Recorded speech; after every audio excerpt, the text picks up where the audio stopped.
Hello and welcome to another stream of the English Matura and of the English stream. Yes, you know what I mean.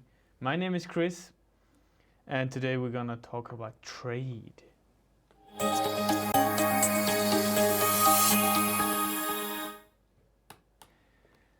So, as I've already mentioned, today we're gonna talk about trade. Specifically, we're gonna talk about international trade. Very common topic and a topic for your A levels. And as always, I'm gonna start with the overview of today's stream.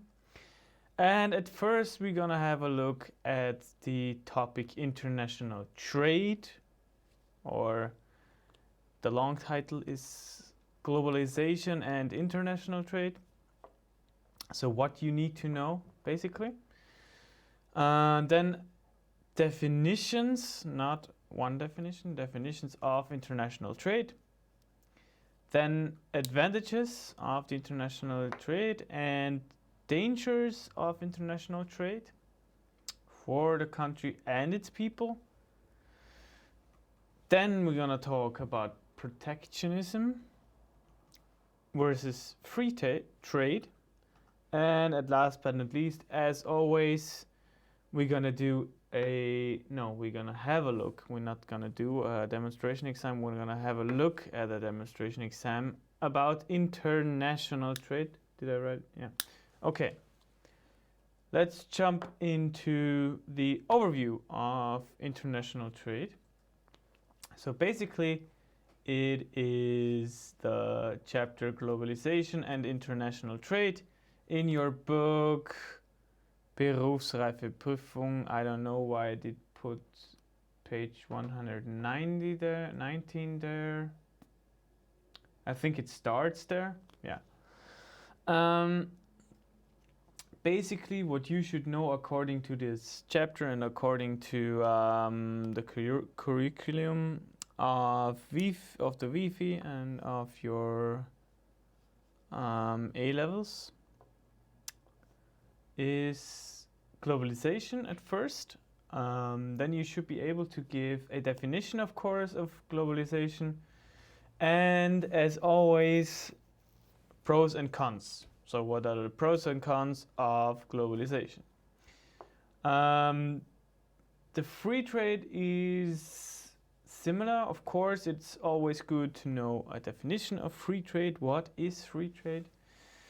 And international organizations that deal with free trade or are based on free trade, on the free trade principle. And of course, you shouldn't know about the international trade, which is quite easy since you can give a good amount of examples for international trade. What else? There is fair trade, the Fair Trade Foundation, and the impact of fair trade is also a big aspect of it. You all know the logo of fair trade, of course. I put the logo here so that you can remember it. Best remember it when you're buying bananas the next time. And I will quickly go to the website. If it opens as I've planned it, yes. And of course it appears in another window where you can see some smart person put the window there. Let's just give me 1 second to figure it out. And then I'm gonna show you this beautiful website. Here, does it? Is it? Okay, it doesn't work. There it is. Whoa. This beautiful website. So it's Fairtrade Austria. We're not sponsored by any company like this, so we're not sponsored by Fairtrade. I just wanted to show you this. Of course, this is in German, but it really helps you to get an idea of the organization, what it stands for, and what it does actually.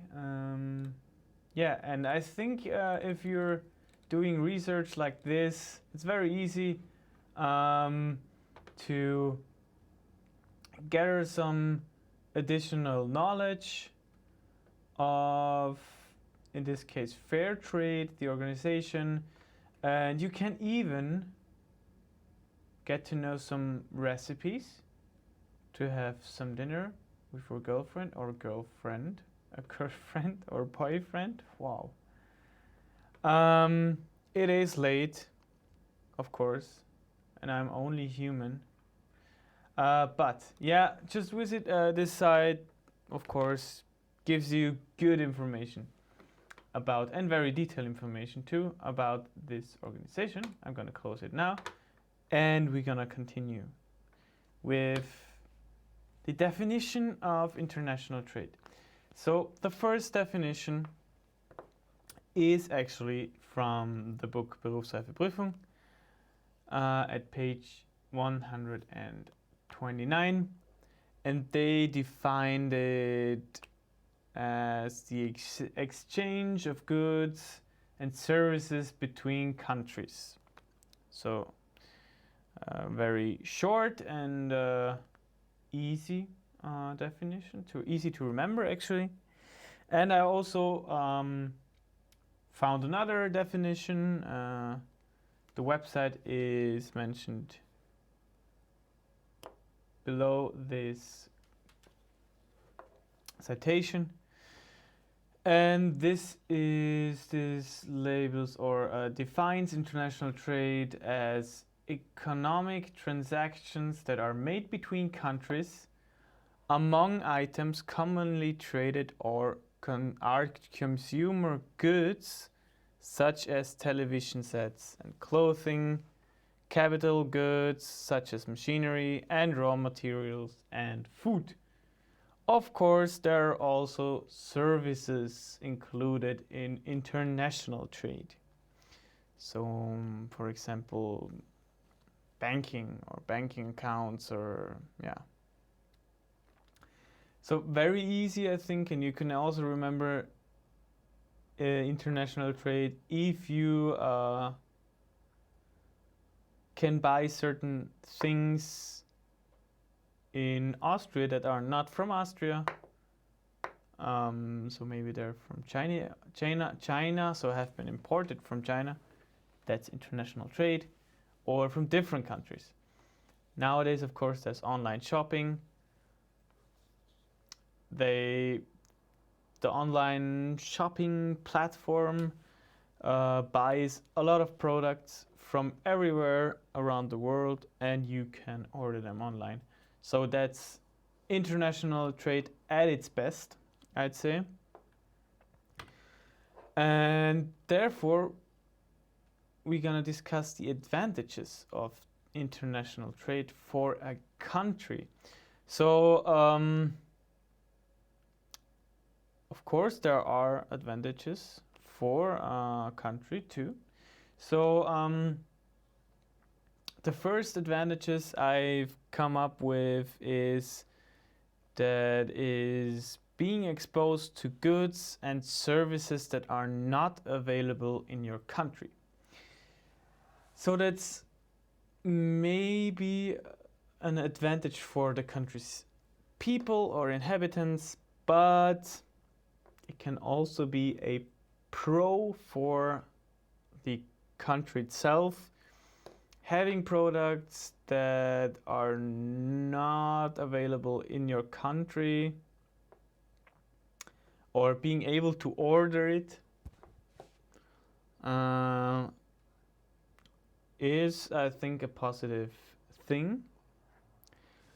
We're gonna talk about the dangers and disadvantages on the next slide. It's way easier to talk about the dangers, I think. Of course, cheaper products are possible if somebody is able to produce, a company is able to produce products in China or India or somewhere similar. the labor is just cheaper, and yeah, of course the products are cheaper then.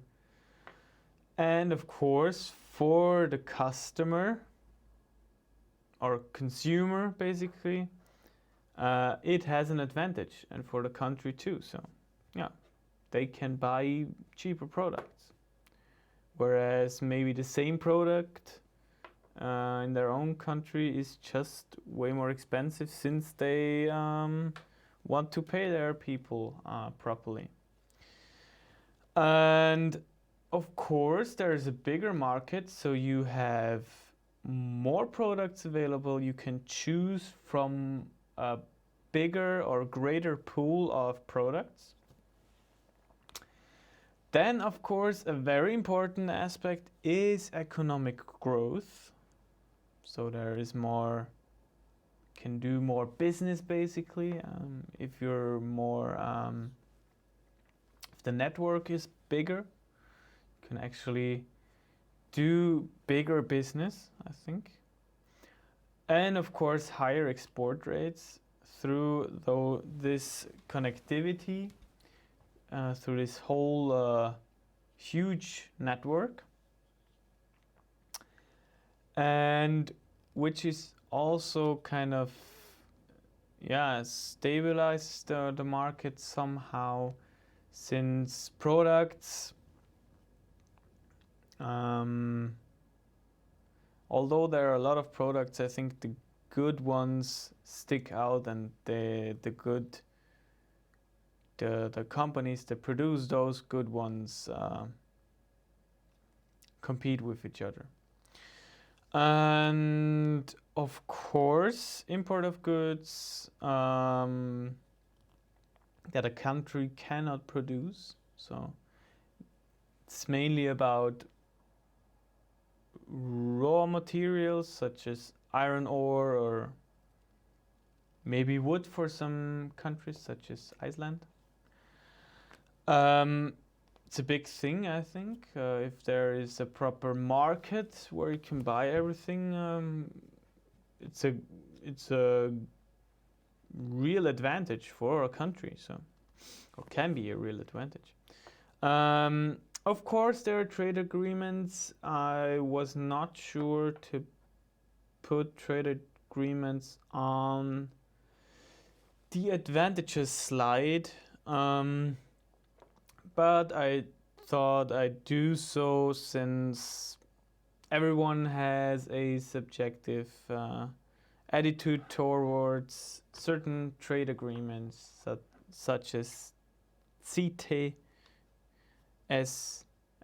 CITE. You know, I think you know all about it. Yeah, so if you don't know about the trade agreements, look it up on the internet. I think it's very important to know about some of them. You don't have to know every trade agreement, but it's really good to know a few of them, just to have that additional knowledge in your A levels or in your oral exam, basically. The dangers of international trade for a country and its people is, of course, the higher competition for domestic companies. So domestic companies, they need to compete with international companies that have their headquarters now in China or somewhere else, and they of course need to somehow make the same product for the same price. So it's very difficult for some companies, of course. The next point, unemployment, is actually closely linked to the job outsourcing, although unemployment can of course also be linked to companies that have to shut down their company, or have to shut down their business in Europe, for example, or generally because they can't keep up with the big players. So unemployment. It can also lead to scenarios that the import rates are higher than the export rates, which is not that good for a country, and and for the people too, of course. What international trade also causes is more carbon dioxide emissions, of course. We don't have to talk about this. It's very clear cut, I think. International trade requires a means of transportation, and therefore we normally use huge ships, so vessels basically, and planes, of course, and they're not known for their efficiency. Of course, it might lead that people stop buying local, which is also connected again to unemployment somehow, that domestic or local companies can't keep up with the big players. We already talked about job outsourcing, which is basically when a company decides that they want to I don't know, expand their business or need cheaper labor. They want to just outsource that job in another country, so where it's a bit cheaper to I can't think about it right now. They don't have to pay that much for their employees. And of course, trade agreements, I've already mentioned it on the last slide. Some things need to be considered here, of course, and those things are basically somehow trade agreements can be good, of course, since there is I don't know the name. There's a trade agreement between USA, Canada, and Mexico, and this enables those three states to have a free trade, basically. So they don't pay taxes, import taxes, export taxes, or any subsidies or something like this. Yeah. So, but it's, I think, something for you to decide. I'm not a big fan of trade agreements, especially when it comes to trade agreements between the EU and the USA. But yeah, that's a completely different thing, what I think. Okay, but now we're gonna move on between the terms protectionism and free trade. And of course, at first, if you want to understand what it's all about, you have to know what the term actually means, how it's defined. And in this case, protectionism can be defined as a policy of protecting domestic industries against foreign competition by means of tariffs, subsidies, and import quotas.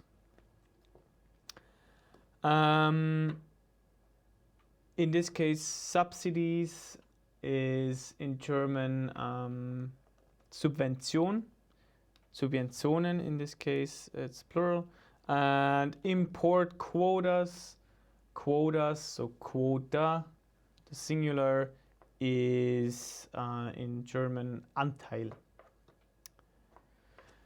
So protectionism, of course, tries to protect their country from imported goods. So export is fine, but import yet. Free trade, although, is the opposite of protectionism, which is a policy by which a government does not discriminate against imports or interfere with exports by applying tariffs or subsidies. A free trade policy does not necessarily imply, however, that a country abandons all control and taxation of imports and exports. So basically, one can say free trade isn't that free, but it basically doesn't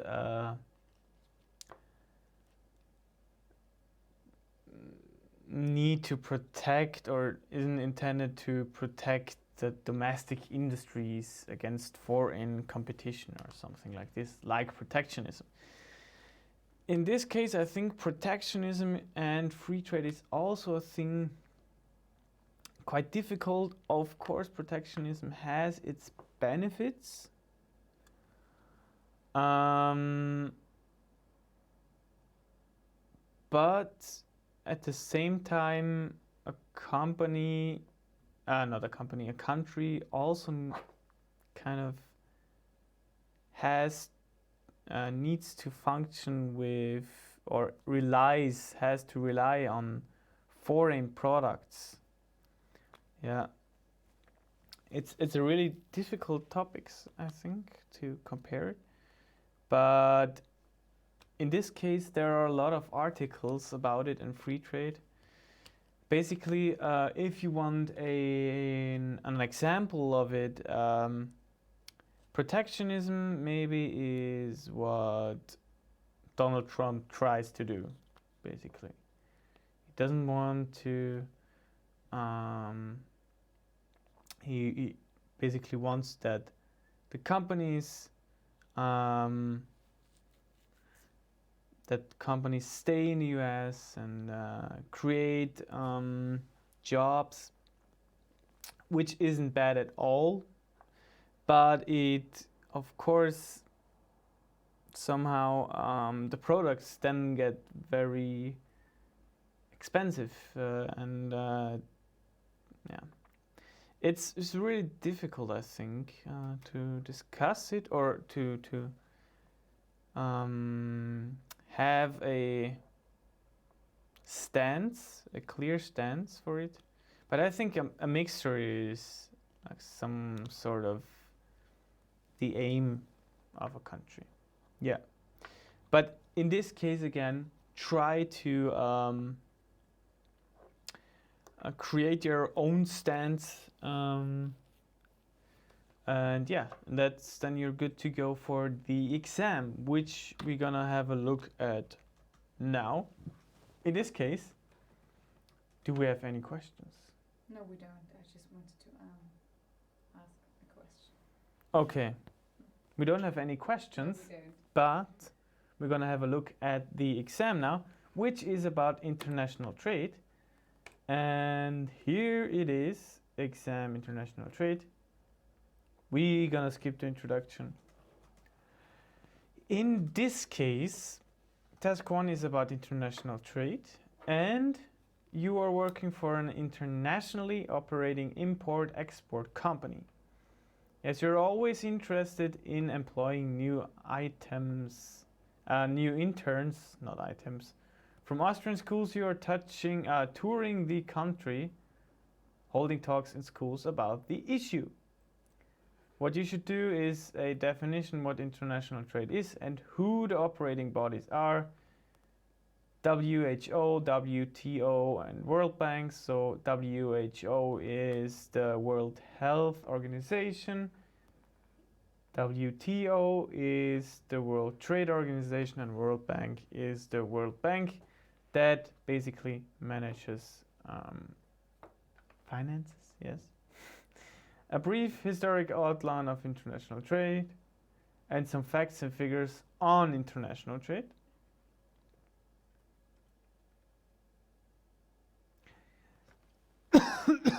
So task 2, then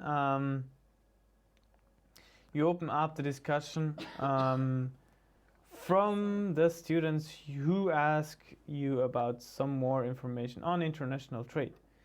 So for some input, use the information from the attached text. As always, in this case, it's pros and cons of international trade, as well as your own knowledge. And of course, at the end, there's the follow-up discussion with the role play, not with the role play, with the examiner. In this case, I don't know why this is here. That's wrong. Can I?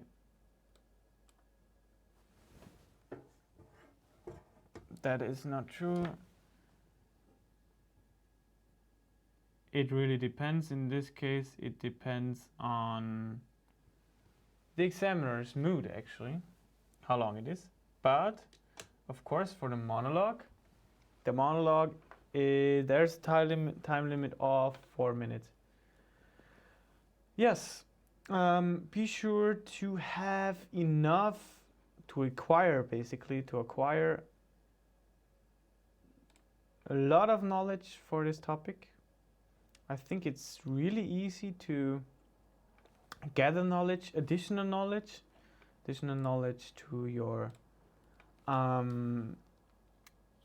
to the topics or aspects you've learned. But yeah, as always, stay curious, and I think there's also a lot of videos on social media and so on about those topics. At least if you have subscribed to the right channels, of course, as with our channel. And yeah, that basically. And on Wednesday there is a demonstration exam on international trade and globalization. So I have just been told that on Wednesday there's a demonstration exam on globalization and international trade, which is crazy. And I think Maria is doing it, the exam. So it's, are you doing? Okay. So it's. But you have to answer. It's super heavy, and I'm gonna be the examinee, unfortunately. Yeah, I have to study now, I think.